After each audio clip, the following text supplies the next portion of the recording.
दोस्तों नमस्कार। आप देख रहे हैं न्यूज ब्लॉग्स और मैं आपका होस्ट नरेंद्र कुमार। आज हम बात कर रहे हैं दुनिया की सबसे खतरनाक ताकत परमाणु हथियारों की। वो ताकत जो सुरक्षा का प्रतीक भी है और पूरी मानवता के विनाश का खतरा भी बना हुआ है। आज पूरा विश्व तीसरे विश्व युद्ध के कगार पर आ खड़ा हुआ है। ईरान अपनी सुरक्षा के कारणों से परमाणु हथियार बनाने में जुटा है। वहीं अमेरिका अपनी बादशाहत और वर्चस्व पूरी दुनिया पर बनाए रखने के लिए किसी भी अन्य देश को परमाणु हथियारों से संपन्न होने नहीं देना चाहता।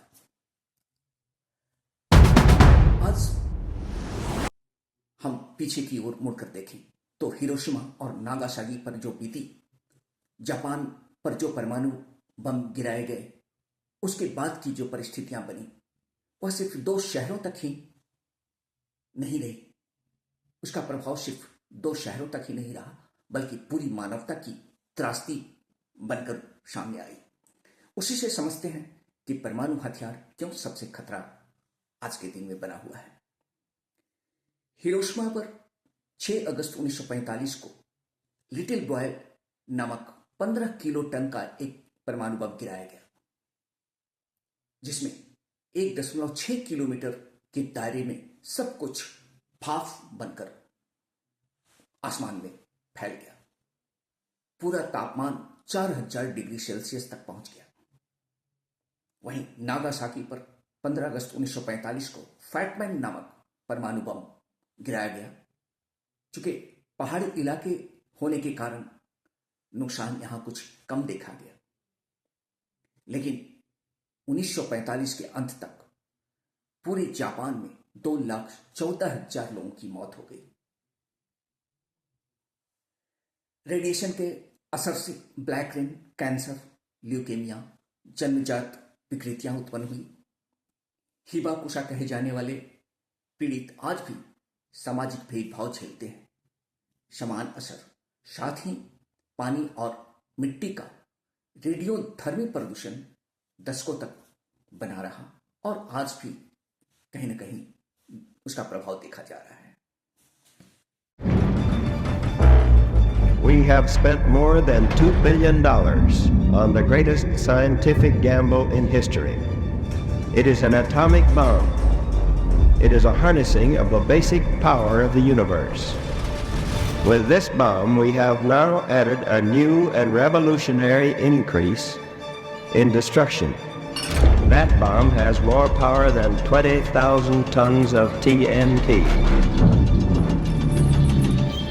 We shall destroy their dams, their factories, and their communications. Let there be no mistake. We shall completely destroy Japan's power to make war.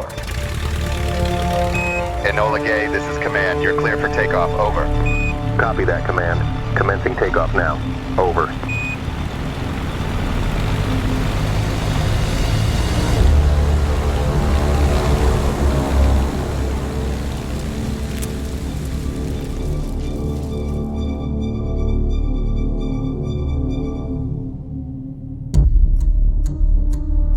दोस्तों, इस परमाणु हमले के बाद सर्वाइवर गिल्ट नामक मनोवैज्ञानिक असर पूरी जापान और पूरी मानव सभ्यता पर रहा। पीटीएसडी, पूरी पीढ़ी पर ट्रॉमा का प्रभाव अभी तक देखा जा सकता है। पूरी आबादी का विस्थापन हुआ, सामाजिक ताना बाना टूटा। रॉबर्ट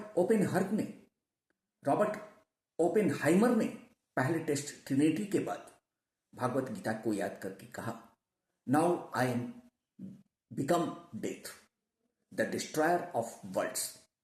उन्होंने बाद में माना कि यह हथियार मानवता को खत्म कर सकता है। दुनिया में अक्सर कहा जाता है कि केवल 5 देश ही परमाणु ताकत रखते हैं, लेकिन सच्चाई इससे कहीं ज्यादा गहरी है। सबसे पहले बात उन देशों की जिन्हें आधिकारिक तौर पर परमाणु हथियार संपन्न माना गया है।